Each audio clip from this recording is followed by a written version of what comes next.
Commonwealth Parliamentary Association on the theme Northeast and Look-East Policy. On behalf of the organizing committee, I take the privilege to invite the Honorable Speaker of Lok Sabha, Srimati Sumitra Mahajan, to kindly light the inaugural lamp.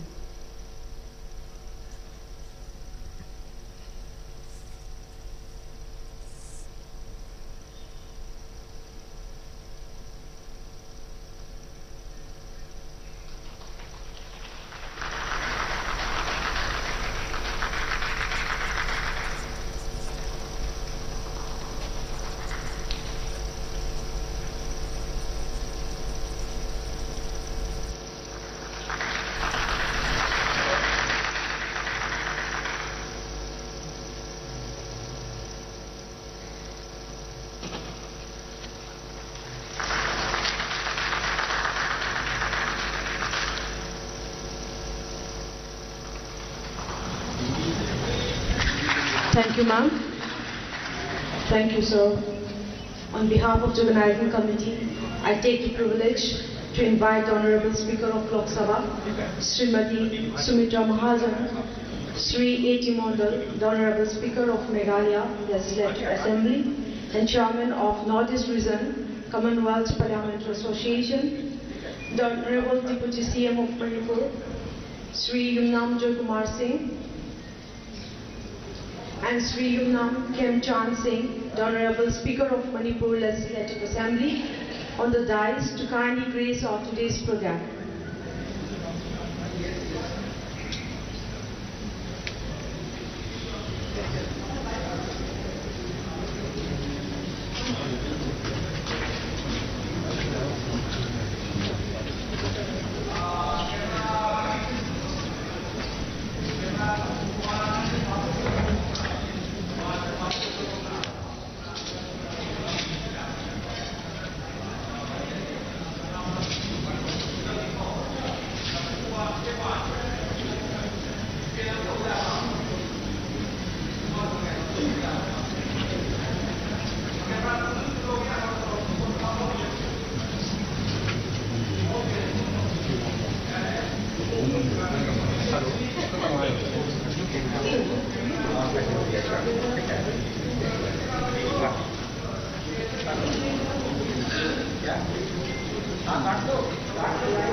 ये 16वीं शुमाल मशरक़ी इलाक़ाई दौलती मुश्तरका पार्लिमानी association conference को इस वक्त आप बराह रास्त देख रहे हैं, जो कि इम्फाल में इस वक्त मुनक़िद की गई और इसका इफ्तिताह लोकसभा के स्पीकर सुमित्रा महाजन ने किया। I would like to request the Honorable Speaker of Manipur Legislative Assembly, Sri Yumnam Khemchand Singh, to kindly deliver the welcome address. So I request again the Honorable Speaker of our Manipur Legislative Assembly to kindly deliver the welcome address.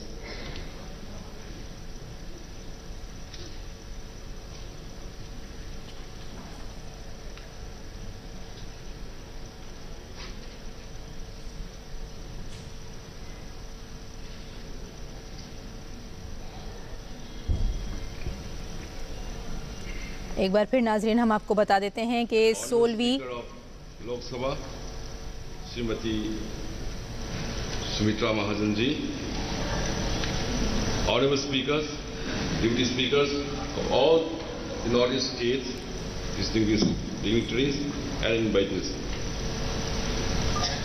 It is a real privilege for me to extend warm welcome to Chief Guest Srimati Sumitra Mahajan ji, Honorable Speaker, Lok Sabha, and honorable speakers and deputy speakers of states in the Northeast region, and respected secretary, Lok Sabha, secretaries and official staff and invitees. Madam, Your Majesty's presence speaks of magnanimous symbol of loyal visit of a queen of legislative institution of modern India. Your gracious and inspiring presence may go a long way in nourishing the noble tradition and ideals of democratic institutions in the Northeast region in general and Manipur in particular. I feel great in being part of the galaxy of outstanding personalities of the country. I feel confident the session of wisdom and knowledge of eminent personalities presided over by you shall reinforce the commitment of the institution of Speaker to the cause of national development. It could be a solid foundation of unity, understanding, and concreted efforts. The unforgettable taste of human simplicity of Manipuris, the voiceless communication of natural beauty, of diverse flora and fauna, vast tract of virgin forests, lively interplay of waterfalls, captivating hill ranges, majestic valley, the freedom enjoyed by broad and red-deer Shanghai on the floating park of Kabul, Loktak Lake, and beautiful Siroi Lily, terrestrial lily grown only on the Siroi Hill Ukhrul, to be a fresh reminder to less temptation to visit this small state Manipur. In fact, Manipur is a land of peace and tranquility, a rare set of human civilization. It may be distinctly engaging, but a short but significant influence to the transfer of Kabul Valley, elsewhere part of Manipur, by the right of Philippines, covering about 4,800 square kilometers, very fertile valley full of thick trees, now a town of Burma. The compensation of rupees 500 per month to Kabul Valley by the British government continued to be paid by the government of India even after independence in 1947. As a gesture of goodwill, Pandit Nehruji, the then Prime Minister of India, permanently transferred Kabul Valley to Burma, now Myanmar, in the year 1953. This is perhaps a beginning of humble contribution made by Manipur toward national cause of extended neighborhood policy. The first flag of Indian National Army hosted on 14 April 1944 at Moirang speaks of the exceptional participation by Manipuris in the movement of freedom struggle. This is a humble contribution to the national cause.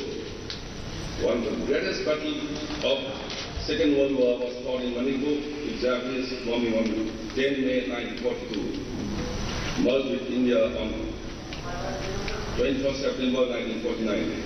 Manipur then, the princely state became partial state. After 23 years, Manipur became a full-fledged state on 21st January 1972.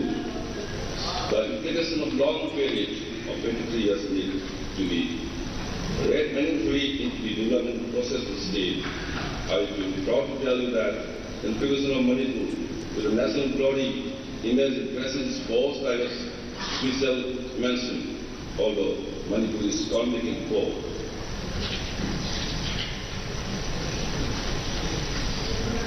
We have been converting 4 division, aggressive division, and infrastructural division, a resource division, and most important of two-way division to understanding the rest of the country. This privacy and divisions cannot cripple the inherent challenge of the Manipur's laws, handle, dance, and martial art. The number of laurels won by Manipuris in ASEAN and the World Olympic speaks volumes. In fact, Manipur is introduced to the world by unique and distinctive attraction of handloom products, cultural products, and human resources. Ima market, exclusive women market, expensive extensive economic participation of women, with established culture and high regard of women. Handloom is by the large life of women in Manipur. You may be surprised that some of these women belong to very well-established families of high education and income. The core excellence of handloom drug Manipur captured the critical mind of Sergeant Johnstone, the then political agent in the year 1879, to observe. The more I see them, the more I am impressed with the excellence of Manipur cotton manufacturers, which are all of first-rate quality and very cheap when weight is considered. Today, the celebrated Rani sari made by silk testify to the hidden talent of Manipuri women. Rani sari has worldwide market. The quality is excellent. It's not wonder that the Imperial Gazette of India 1909 records that Manipur was China's contemporary in production of silk, sufficiently proved with committed institutional parenting, Manipur can be proud.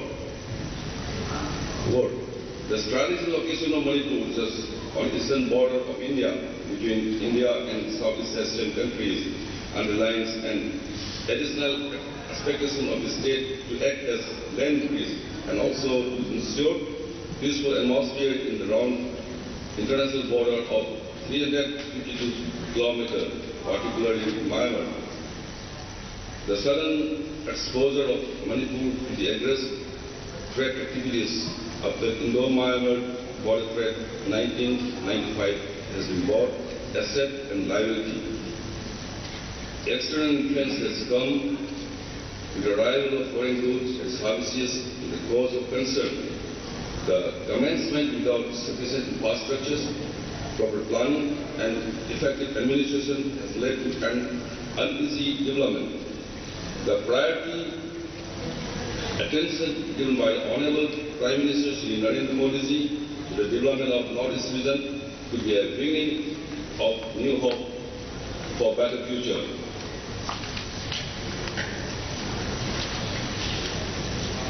The Act East policy calls upon us to get prepared and ready to engage with the rest of the world. The task is not simple and easy. What we need now is collective, comprehensive and coordinated move. Strong political will to meet challenges of external dimension. Everybody, when you go back home, please convey this message to your family and friends. The Manipur is small but beautiful, peaceful and progressive state. And in all humanity, with these few highlights, since once again, extending my heartfelt welcome to all the honorable distinguished and dignitaries. Jai Hind. Thank you very much, sir. Next, I take the privilege to invite Sri A.T. Mondal, the Honorable Speaker of Meghalaya Legislative Assembly and the Chairman of North-East Region Commonwealth Parliamentary Association, to kindly present the keynote address.